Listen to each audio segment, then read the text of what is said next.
The second event was the successful dream Charles Lindbergh made come true.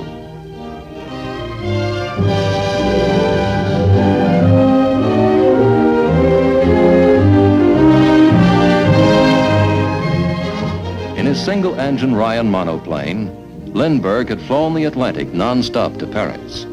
2 weeks later, carrying Charles Levine as a passenger, Clarence Chamberlain flew the Atlantic and landed in Germany. First of all, we were trying to beat Lindbergh away. And second, we had to keep our plans a deep, dark secret because we had overheard Mrs. Levine say, if I thought my Charlie was going in that airplane, I'd burn it up. We finally got away about 6 o'clock in the morning on the 4th of June, 1927. The first 1,000 miles to Newfoundland was through with good weather. The only trouble was we had headwinds. And our tests on Long Island showed that we could fly for 40 hours at 100 miles an hour. Well, on the flight up to Newfoundland, we were only making 70 miles an hour. And 70 miles an hour for 40 hours is 2,800 miles. It was 3,200 to land on the other side, leaving the last 400 to swim. Well, fortunately, the wind shifted after we left Newfoundland, and as you see, we made it. Lindbergh's lonely adventure gripped the imagination of the world as one of man's most dramatic achievements. The nation turned from its casual cynicism to make the shy young pilot, together with the airplane, a shining symbol of the horizon still beckoning for conquest. A vital factor in the ascendancy of American aircraft had resulted from the work of two companies concentrating on the intensive development of the radial air-cooled engine. In this country, Charlie Lawrence was the first one to go into the air-cooled side and did some quite good work. His products being eventually taken over by the Wright Company. And it was really one of his engines after a couple of major designs, and they were really major designs, but one of his engines that powered the Lindbergh flight. Following this came one of the best of all of the power plant engineers, George J. Meade, with his famous Wasp and Hornets, which set up a new standard. These engines had built-in superchargers and just about all the modern features. In fact, they are fairly representative of today's engines. Along with this came another of the major developments in the power plant, that is the Turbosupercharger.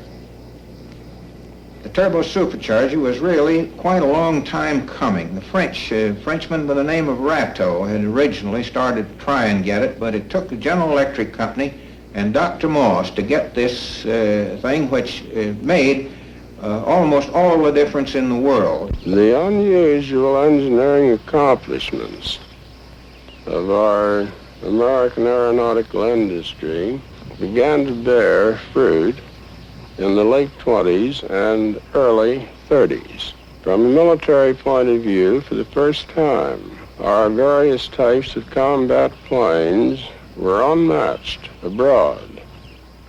Moreover, we found the solid beginning of commercial air transport. I remember very well in one evening when Lindbergh and I were sitting in a small restaurant in Cuba, which we reached at the end of a Caribbean flight, and using the menu for paper, we made sketches of a transatlantic clipper. That was back in 31. A few years later, the transatlantic clippers have been produced, created, proved success, and as at present we know that transoceanic flying is perfect routine, perfectly self-evident part of our modern life. Jimmy Doolittle pioneered transcontinental nonstop flights. In 1922, I flew from Pablo Beach, Florida, near Jacksonville, to San Diego, California, a distance of about 2,200 miles in 22 hours and 20 minutes. In 1931, I flew from Los Angeles, California to New York in 11 hours and 15 minutes. That first flight was the first time that the continent had ever been crossed in less than 1 day. The second flight was the first time it had ever been crossed in less than half a day. Meantime, the Army and the Navy air arms were making fast strides in developing aviation. They were flying farther, higher, and faster. the Air Corps was perfecting its concept of the bomber as a long-range strategic weapon. In its exercises, the Navy was demonstrating the soundness of the carrier task force. Individual officers were exploring the use of new instruments and accessories and testing new theories to determine aircraft reliability.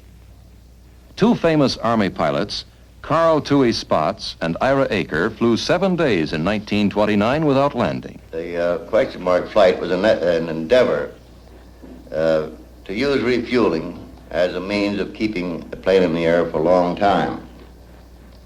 The driving inspiration behind it, I believe, was Ira Aker.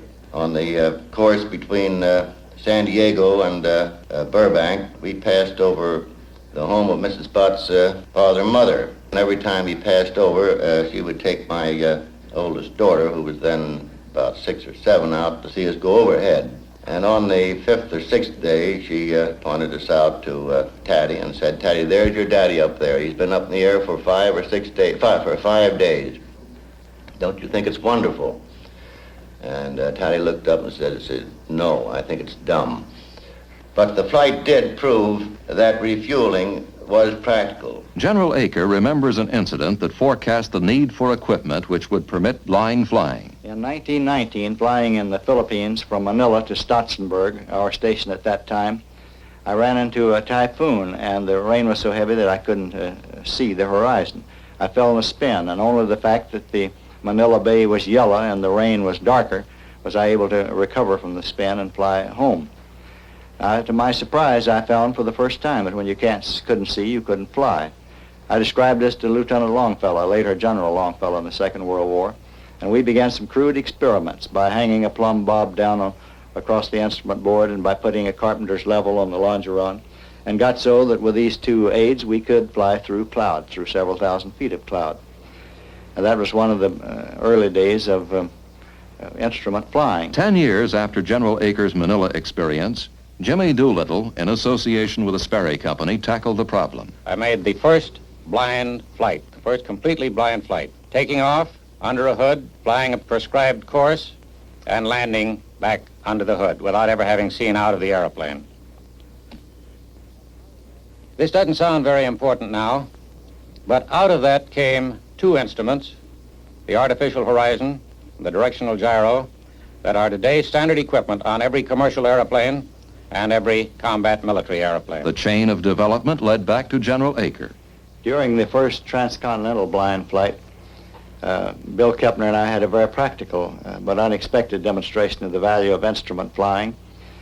My ship was a P-12 with a hood over it, and a similar ship, a P-12, Bill followed behind as the safety pilot, so that he could tell me to turn right or left to avoid obstacles or other planes in flight. At one point, he was giving me rather repeated instructions, and I could tell by the water seeping under the cover that we were in a heavy rainstorm.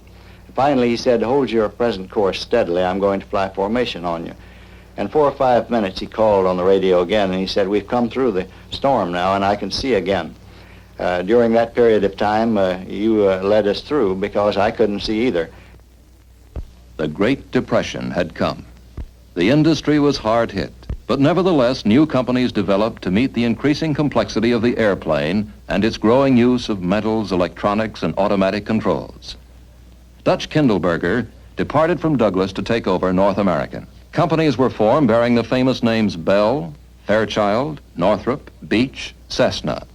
A World War Navy pilot, Leroy Grumman, left civil engineering to enter aviation. We knew that a conventional airplane wouldn't get us an order. We finally ended up with the design of the first military fighter with retractable landing gear, for which we got a contract and which proved to be highly successful, having a speed far in excess of any current Army or Navy fighter of that time. A pioneer aviation journalist, Earl Findlay, once went to see the Wright brothers' contemporary, Thomas Edison. I asked if I could have a short interview with Mr. Edison. You had to get up awful close to him. He'd put his hand up like this, saying, Mr. Edison, what do you think of the airplane? Oh, airplane? And this is after he had been talking to Foreman all morning in the biplane. never amount to a damn till they got to do it different. They have to have something like a hummingbird. Go up and go this way and come back this way, that way, this way, and come down, he said. Well, I tried it once. 'Tain't easy. And I got to doing something else. But somebody's going to do it. But that's remained the opposite side of speed, namely the aircraft that could fly with no speed at all, that could take off from any spot and would not be in need of an airport at all. The 30s also were the years in which each summer fierce competition was held to determine the best of the airplane breed. Proof of the individual airplanes, engines, and pilots came in the national air races. With thousands looking on, the legendary pilots raced. Doolittle, Hazlip, Turner, Whitman, Levere, Goulbach, Newman, Fuller, Jacqueline Cochran.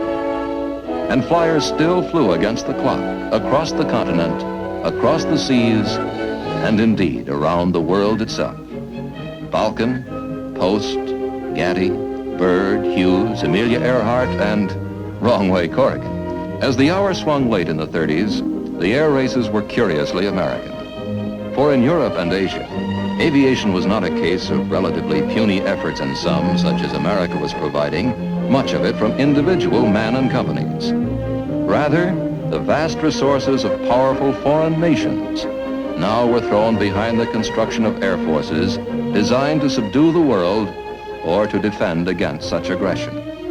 In the United States, under the impact of a depression, Congress had scrapped the Morrow Board procurement plan and stopped providing appropriations for 1,800 military airplanes that had been scheduled. On New Year's Day, 1936, the Army Air Corps had only 300 planes fit for war duty. A year later, we had dropped to 6th place among powers in air combat strength, although our industry was judged to be technically at least 18 months ahead of foreign competition.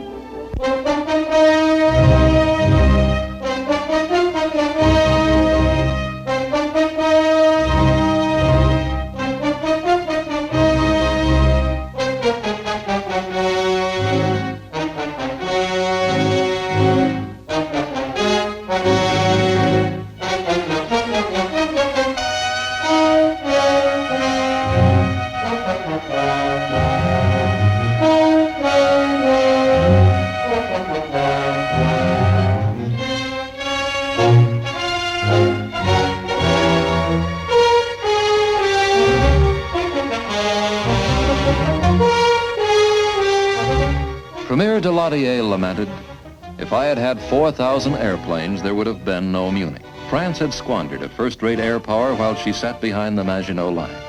The British, too, had let the Axis powers outstrip them.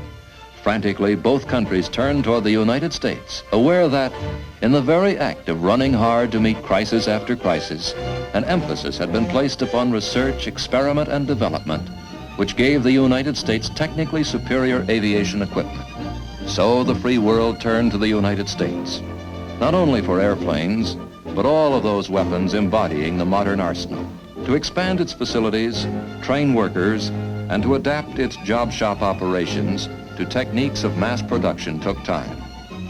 The tooling was still underway when Germany struck. Poland was shattered.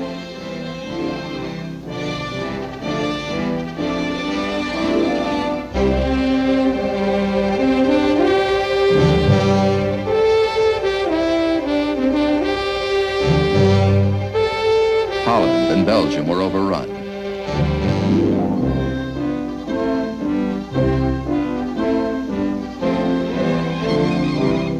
France succumbed.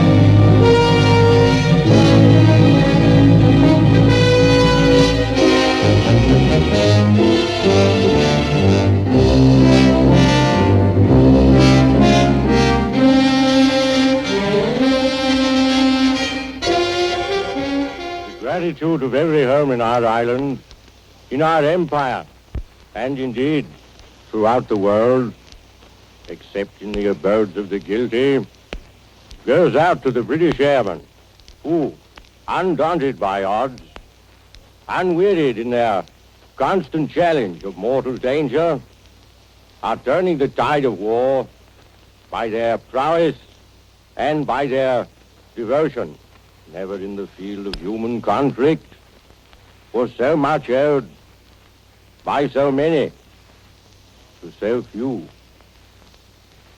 Now the stubborn British stood alone. Over Poland, Holland, Belgium, and France, Germany's Luftwaffe had demonstrated that the airplane was a vital weapon of modern offensive war. In the skies above England, the Royal Air Force now demonstrated that the airplane was a vital instrument of modern defensive war. The struggle in Europe shook America. A month after Congress had received a bill providing only 61 combat airplanes for the Army Air Corps for the following year, President Roosevelt called for a long-range production program of 50,000 airplanes. America slowly mobilized its productive capacity. It began to draft its young men. It sought to train them with wooden guns, cardboard tanks, and mock airplanes until it could gear its productive capacity to build the real thing. The war spread. Germany seized Norway, turned on its momentary ally Russia, overran Greece, joined its partner Italy in Africa, and encouraged its Asiatic ally Japan.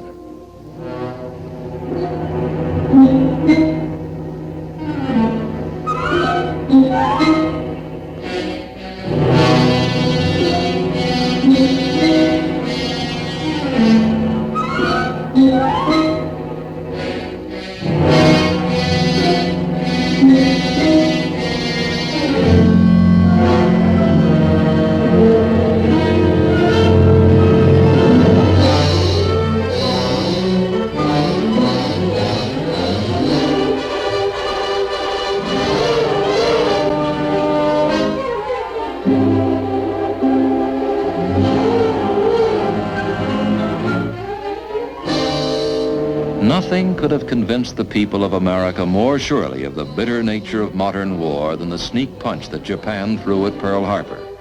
The nation fell to work to expand its token battle forces and its production into a great tide of men and machines.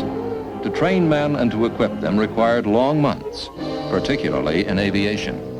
Immediately after the President's pronouncement in 1940, licenses were given to the automotive group largely to assist in the production schedules which lie ahead. Nevertheless, until the end of 1943, the equipment which actually saw service on the various fighting fronts all over the world were furnished entirely by the aeronautical industry, because it was a fact that it required 20 months to 2 years for the average automotive company to begin. With their momentum at full flood, the Japanese swept through the Pacific. Jimmy Doolittle and a little band of flyers carried the war home to them in a joint Navy-Air Force operation. I've frequently been asked, what was the purpose and what was the effect of the first Tokyo raid? Well, the purpose was to take the war to Japan, to show them that their island was not inviolate. The effect? Well, the effect was to cause them to divert some of their military strength that was needed in the South Pacific to the protection of the home islands. The actual damaging effect was very little. Our airplanes were on the Hornet. We were intercepted just after daylight on the morning of April 18th, 1942, by Japanese surface craft. We took off immediately, proceeded to target, and all but one of the planes carried on to the coast of China. We carried 1 ton of bombs in each one of 16 airplanes. We dropped 16 tons of bombs on 4 or 5 different targets. When you realize that from the Marianas in the later stages of the war, B-29s were carrying as much as 6,000 tons of bombs, in one operation and dropping them on a single target, you realize how puny our effort was. Slowly, the nation began to regain control of the air and the sea lanes that it had lost in the Pacific. The first great victory was the Battle of the Coral Sea. Captain Thatch, one of the Navy's ablest flyers and tacticians, remembers that battle and the subsequent Battle of Midway. If you're going to apply the principle of concentration of force, for example, you've got to work with other people and have a good system of teamwork. I think that's one of the reasons why an attack by a carrier-based air group is so effective. It's almost a simultaneous thing, like a 1-2 punch in boxing. In the Battle of the Coral Sea, for example, the dive bombers and torpedo planes and the fighters came in almost simultaneously, but the enemy concentrated on the dive bombers. At the same time, that let the torpedo planes in, and they did most of the damage. On the other hand, in the Battle of Midway later, the enemy fighters concentrated on the torpedo planes, and the dive bombers came in almost unmolested. I could see them coming down like a huge waterfall, and there were practically no misses. They were the ones that did the job in the Battle of Midway. With its growing stream of trained soldiers, sailors, and airmen equipped with improved weapons, the United States and her allies took the offensive. Rommel was driven from Africa. Sicily and Italy were invaded. From their bases in England, American bombers began to strike at the heart of Germany under the direction of General Spaatz. Strategic bombing was one of the ways of winning the war. And our fighter operations, in a large measure, developed into covering operations for the bombers. In order to do that, we had to have the development that had taken place. Good radio, so the leader of the fighter outfits could not only talk to his own men, but be in communication with the bombers, and in turn get some guidance from ground control stations on the ground by radio. This resulted in a different type of fighting and a different type of operation. But it proved conclusively in World War II that the airplane had developed to such an extent that air warfare became a different war altogether than land and sea warfare. Wellwood Beale, a member of the team of designers who created the B-17, saw the airplane altered from a defensive to an offensive weapon. The conception of strategic air bombing was not fully developed at that point. Originally, for instance, the B-17 was built to protect our coast from an invading fleet, and hence it was called the Flying Fortress. But when we got to England, it was obvious that to use these bombers to the greatest advantage, that we would have to not only get the enemy's supply lines, but the places where he manufactured his military equipment. The British thought it would be easier to do it at night. They'd have much greater chance of success and would be less vulnerable to enemy fighters. And they called their bombing saturation bombing. They dropped large numbers of bombs on a large industrial area. The Americans, however, decided that with the B-17 and the B-24, that they could pinpoint a specific target. For instance, the ball bearing factory at Schweinfurt. They, in order to do the job properly, decided that it should be done at daytime, where their bomb sight was the most effective. Step by step, the Allies began sweeping back across the reaches of the Pacific.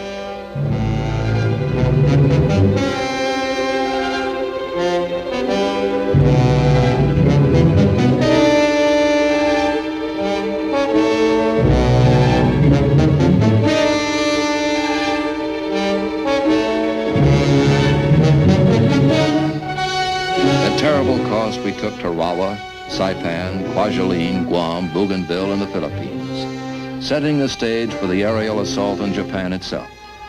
At home, the United States had channeled its great energies and its vast technologies to produce in flood the goods of war. And now, with our allies, our integrated sea, land, and air combat team attacked.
No one in aviation believes that aviation alone won the war. We do believe that the war might not have been won by ourselves and our allies, except that we had control of the air. The massive, intricate, highly trained combat team that America had put together at a stupendous cost dissolved almost overnight. A free people yielded to a free impulse. They demobilized their men and discarded much of their equipment. In the field of aviation alone, they had built an incredible 96,318 airplanes in the war year of 1944. 2 years later, the production had shrunk to 1,669 planes. Where the civilian aviation interest had turned to stunting and barnstorming at the end of World War I, now the airplane had assumed the civilian role of a fast passenger and freight carrier. The network of airlines, which had sprung up in the 20s and 30s, was extended to every corner of the free world. 4-engine transports of ocean-spanning range sped millions of passengers across the continent and across the seas. The wartime DC-4 and Constellation were followed by faster, farther-ranging successors, DC-6s, advanced Constellations, Stratocruisers, and such twin-engine ships as the 202 and 340. In a time of spiraling costs, only air travel grew cheaper. From fewer than 6,000 passengers the airlines had hauled in 1926, they quickly rose to where in 1952 they carried 24 million passengers, 12 billion passenger miles. The Wright brothers' vision was still the goal of virtually all men in aviation, such as Robert Gross, whose industrial team produced the Constellation series. Of course, it's obvious to, I guess, everyone that the airplane has been preponderantly military since its start many years ago. But there are signs, particularly in the last few years, that perhaps it wasn't always going to be ponderantly a military weapon. Man and science must go forward hand in hand. It can do a lot of things, this airplane. It can bring hundreds of millions of people throughout the world in intimate contact with one another. And contact with one another means understanding, and understanding in the end means peace. To Shannon and Paris with connections to Southern Europe, Africa, the Middle East, and Far East. Will all passengers kindly board their clipper through gate number 10? All aboard, please. In the war's closing hours, Germany had employed guided missiles brutally, but without decisive effect. Simultaneously, England and Germany had put a few airplanes in the air powered by a radical new type of engine, the jet turbine. The jet became really important in aviation. The accumulated engineering know-how that this country had built up with its piston engine equipment suddenly became very much less important. This event was really a great leveler in engineering background and potential for all countries. And we had to start over again to try to regain the supremacy which we had in World War II. In their march across Germany, Russia had seized Germany's military tools and designs and many of the engineers who were developing the jet. The Russians now increasingly saw the Allied victory in which they had been a partner as largely their own. The Western world was either bled white by the war or demobilized. Russia and its communist allies alone kept their armies intact. Their whole creed was one of force, and they began imposing that force on Poland, Bulgaria, Romania, and Czechoslovakia. Russia's abrupt belligerence forced this country's attention upon the air power we had let melt away. For the third time in little more than a generation, the nation set about building a modern air arm. This one to be shaped around the fantastic speeds the gas turbine engine provided. Then, in 1948, when the Russians sealed off the land corridors leading to western Berlin, the United States, England, and France countered with a famous Berlin airlift. From their bases outside the Iron Curtain, a steady stream of airplanes flew night and day, supplying West Berlin's 2 million residents with food, fuel, and medicine. Finally, the communists capitulated and reopened the land corridor. Then they sent their minions into war in Korea. There, the United Nations chose to stand and fight. It was a strange, bitter, circumscribed war. The Air Force's prime striking weapon, its Strategic Air Command, was ruled out of bounds. The first sustained jet combat in history took place in a quadrangle of sky up to 40,000 feet above the earth, but always south of the Yalu River. Russia sent aloft a first-rate jet fighter, the MiG. Only the Air Force's Sabre from the United Nations array of fighter planes could match it. It was a war in which transport airplanes flew 7,000 miles to deliver materiel and to return sick and wounded men. And it was a war in which the helicopter, with its ability to fly standing still and land anywhere, did a multitude of jobs. Among them, transporting literally thousands of wounded from the battlefield to rear area hospitals for prompt surgical attention. Under the impact of Korea, the nation had begun again to turn out modern aircraft in quantities. Mundy Peel, the chairman of the Industries Association. That we as an aircraft industry are at the present time turning out about 14,000 airplanes. At the moment, we are a healthy industry. We have to pour back a tremendous amount of funds into research and development, funds that we earn when we make the airplanes. This is a very healthy thing. It creates competition. We want competition. Dutch Kindleberger, whose organization built the Sabre, pictures the sky 10 miles high as man flies at a speed approaching that of sound. Today, we're flying at very great speeds and at very high altitudes. As a matter of fact, up in the area at which a lot of the fighting is being done, around 50,000 feet, we have a different world. It's a thin, blue, dark blue air. The sun doesn't shine so brilliantly because there's nothing to reflect it. There's no plane of reference for the pilot, such as hills or clouds or sky. In such an atmosphere as this, even a bomber is hard to see. And the trouble that we are facing, the future, is not the sound barrier. We know how to fly through that now. The thing that is bothering everybody is the thermodynamic barrier.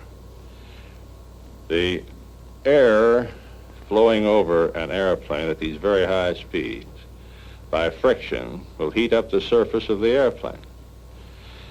As a matter of fact, if we go to Mach number 2, which is twice the speed of sound at sea level, the surface of the airplane will get hot very rapidly and will stabilize at about 500 degrees.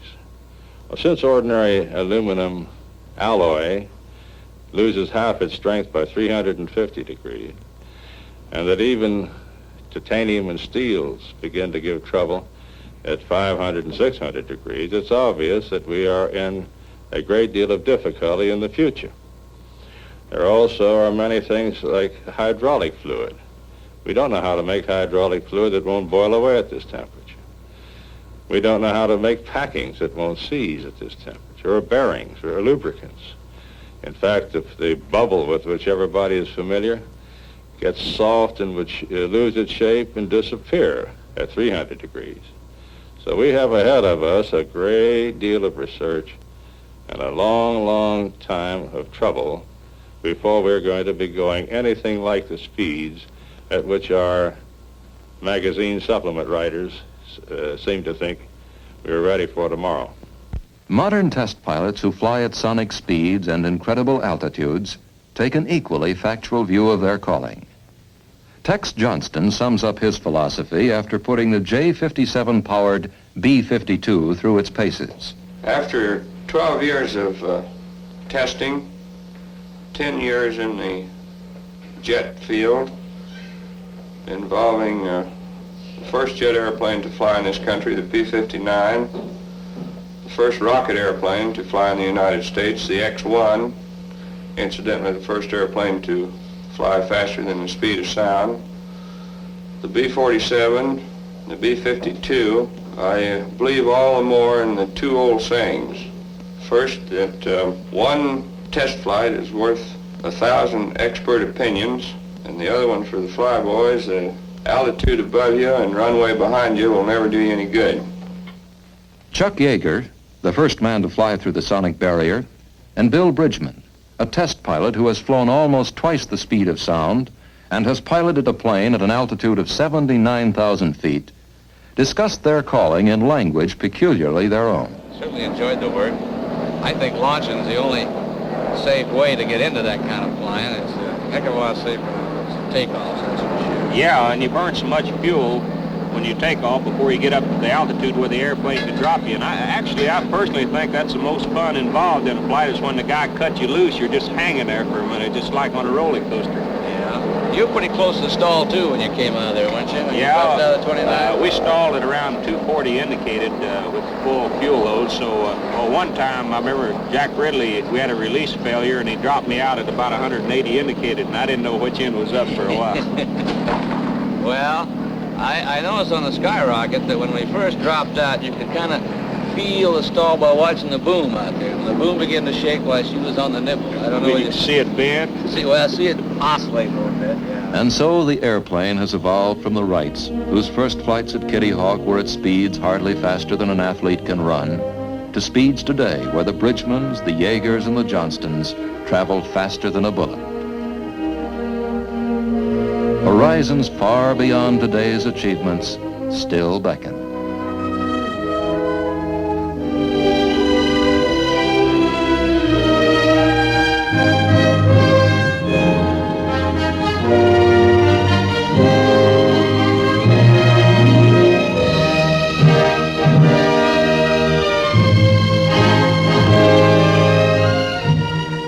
Your name, sir? Frank P. Long.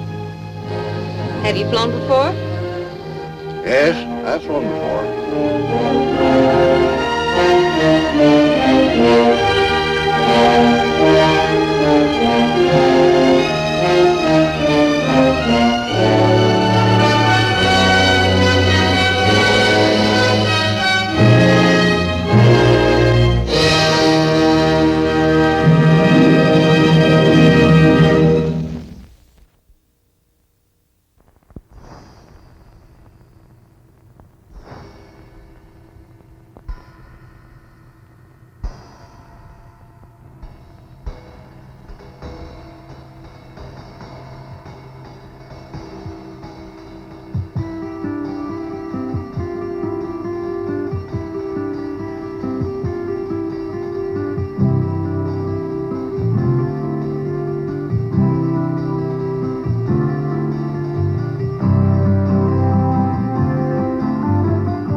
It takes a lot of people to get things started at Grumman, and a lot of people to keep things moving. Different people with different talents, experienced people, and some right out of school. Over 28,000 people filling a variety of jobs and engineering disciplines that no one could have imagined when the company first opened its doors over 47 years ago. During that time, Grumman has moved from pontoons and amphibians to anti-submarine and early warning aircraft. From the first Navy retractable landing gear to the first variable sweep wing. From the bottom of the sea to the surface of the moon. Wildcats, Hellcats, Tigers, and Tomcats. It's been a marriage of men and machines, integrating systems, managing complex programs, and meeting demanding mission requirements with dependable products like the F-14 Tomcat. This all-weather Mach 2 Plus fighter interceptor is designed to meet the enemy effectively at any altitude. Its unique variable sweep wing means low-speed maneuverability for close-in air-to-air combat and operational flexibility at high altitudes and high Mach numbers as well. Early radar detection and a multi-shot, multi-target weapon control system separate the F-14 from all other tactical aircraft. The Tomcat can deliver a variety of missiles from close-in to the long-range Phoenix missile and can fire up to 6 missiles at 6 different targets at the same time.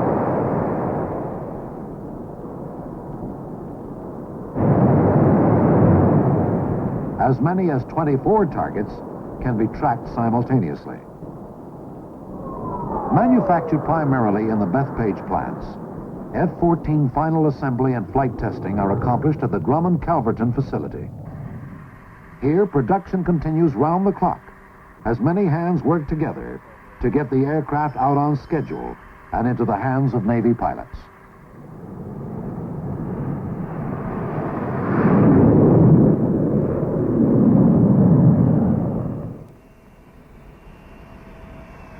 The F-14 is also in service with the Imperial Iranian Air Force.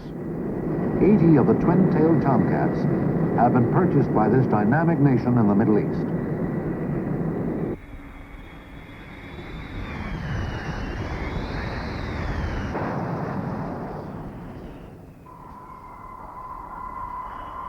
As part of the far-reaching Naval Defense Command, the F-14 joins another versatile Grumman weapon system in the fleet, the A-6E Intruder, an all-weather close air support and attack bomber.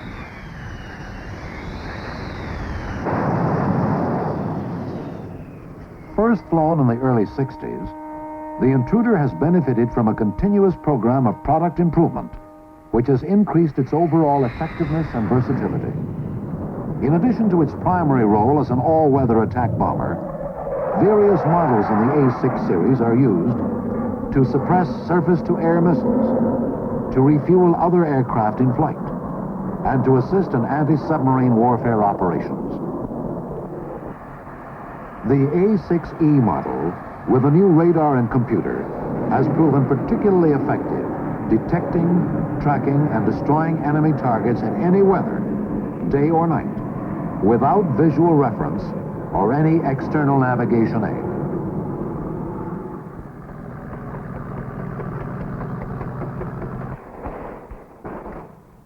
The U.S. Marines use this aircraft almost exclusively for close air support. With the installation of an electro-optical system, the A-6E has the added capability of infrared target detection and laser-guided weapons delivery.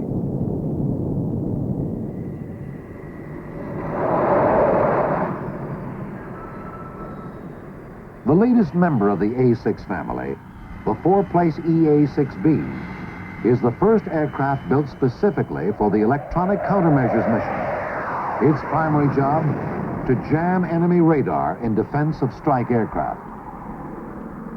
The technology and systems integration know-how developed for the EA-6B is now being used in a manned tactical jamming system for the supersonic Air Force EF-111A. Two F-111A fighter bombers have been modified to accommodate an updated ECM system with more automation. In this, the first Air Force tactical system designed specifically for electronic countermeasures. Supporting the Navy's early warning defense system is the E-2C Hawkeye, a computerized airborne command and control center, which has added a new dimension to the science of gathering and coordinating real-time combat intelligence. With its advanced radar processing system, the Hawkeye can pick out small airborne targets hundreds of miles away, over land or over water, alerting defensive forces and directing fighter aircraft to the intercept.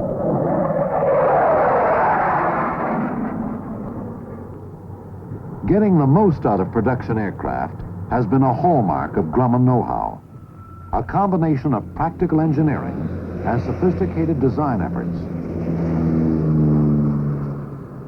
Another example, the Grumman Mohawk. 4 versions of this unpretentious aircraft have provided around-the-clock surveillance for the U.S. Army.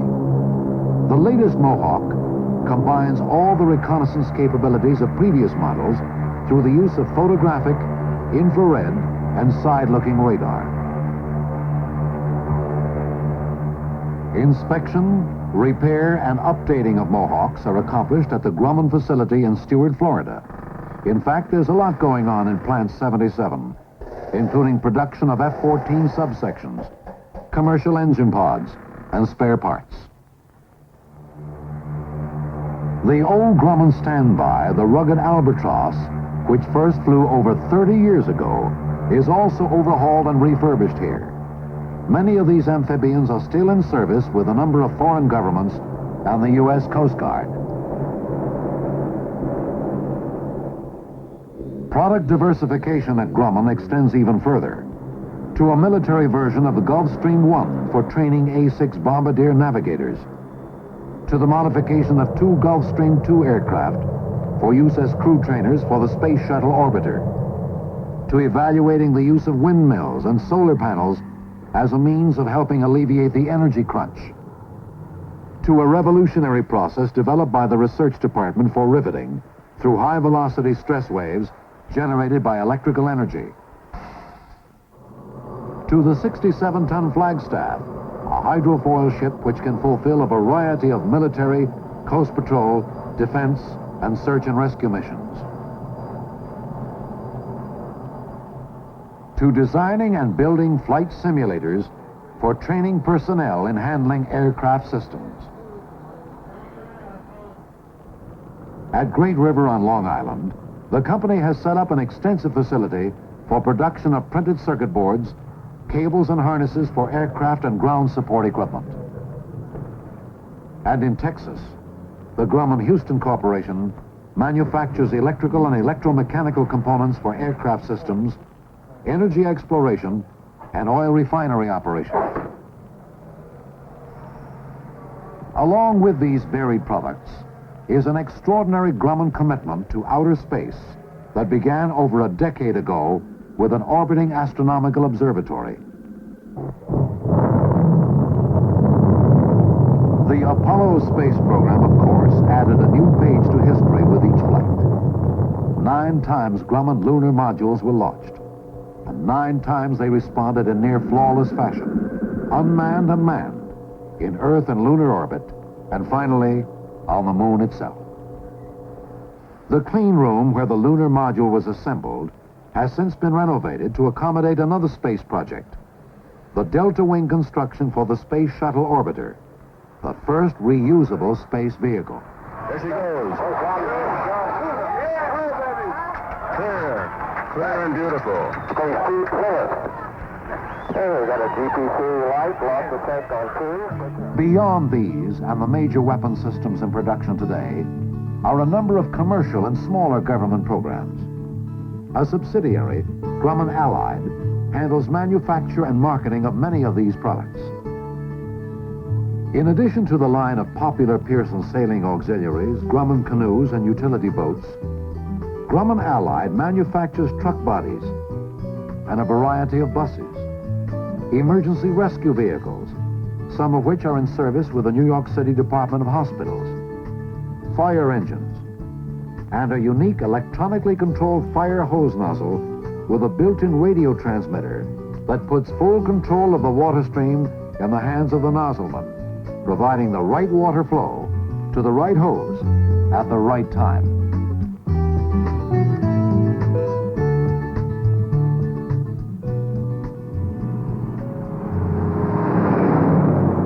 Among the more recent products is the Dormavac low-pressure storage system that precisely controls temperature and humidity to arrest the growth of bacteria. As a result, perishable commodities can be shipped in the aluminum Dormavac containers and stored for much longer periods of time, opening new worldwide markets for a variety of products, including food and cut flowers.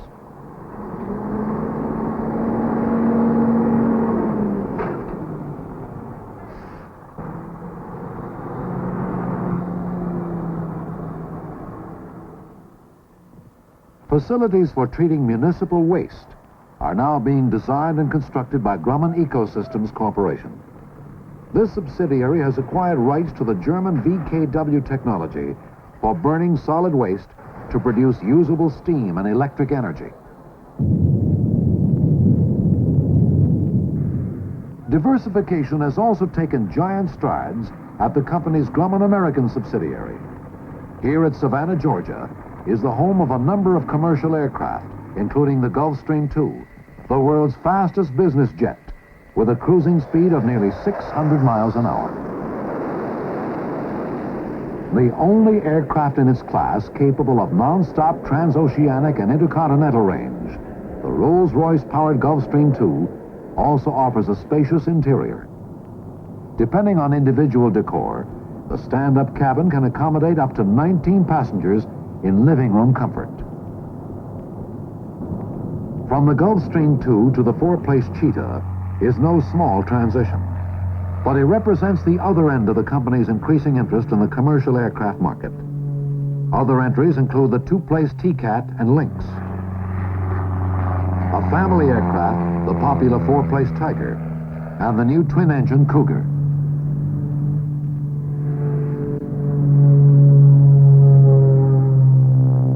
Rounding out the Grumman American line is the Super AgCat, an agricultural biplane for spraying and dusting crops. This longtime friend of the farmer now has a 600-horsepower engine and a 500-gallon hopper available in the latest version of this seemingly timeless aircraft.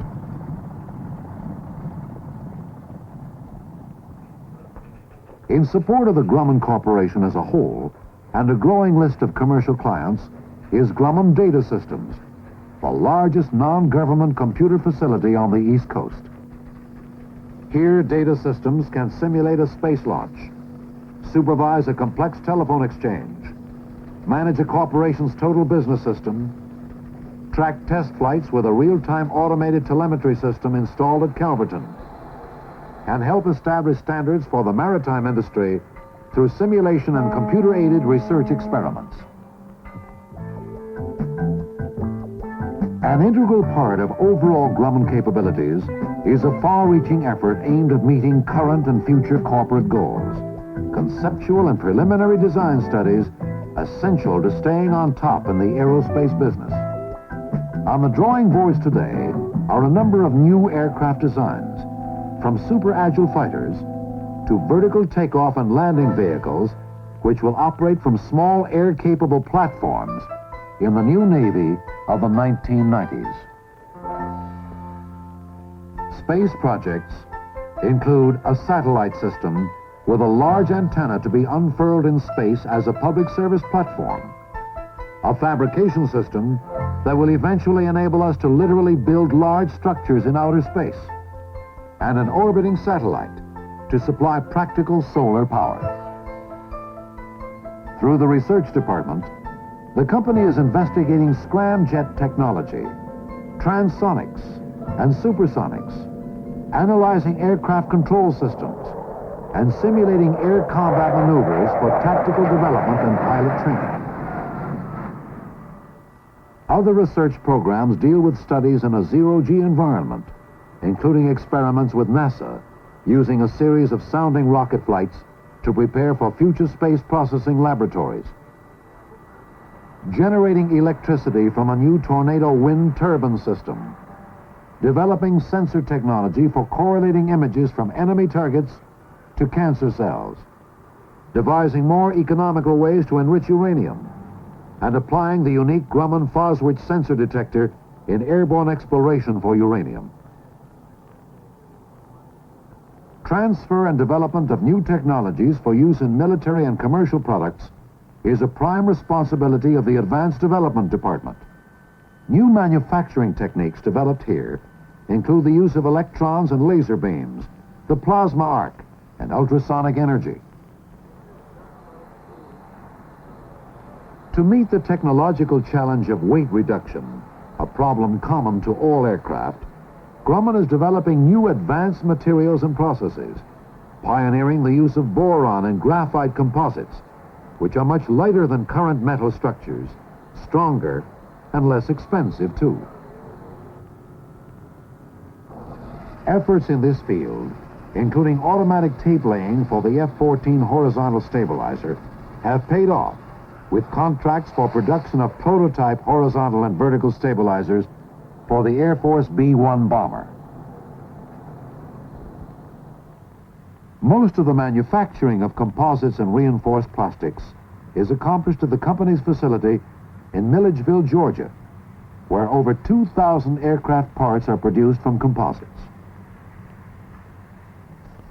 Marketing Grumman products, of course, is a full-time job within each corporate subsidiary. In addition, Grumman International promotes the sale of products and services in the world marketplace. Headquartered in Bethpage, this division of the company operates through regional overseas offices and wholly owned subsidiaries. And behind every Grumman product is a worldwide service network, providing test equipment, spare parts, technical publications, and the personal assistance of highly trained field reps, whose experience and dedication have often been the difference in keeping a flight scheduled or canceling it. The company is long past the tin-knocking mass production days of World War II, when literally hundreds of airplanes rolled off the assembly line each month. Then, systems integration was little more than strapping a pilot into his seat. Today, it's different. The real test is to deliver a total system, to engineer, fabricate, test, and service it. People, of course, are the heart of the system, the one irreplaceable factor that makes it all work.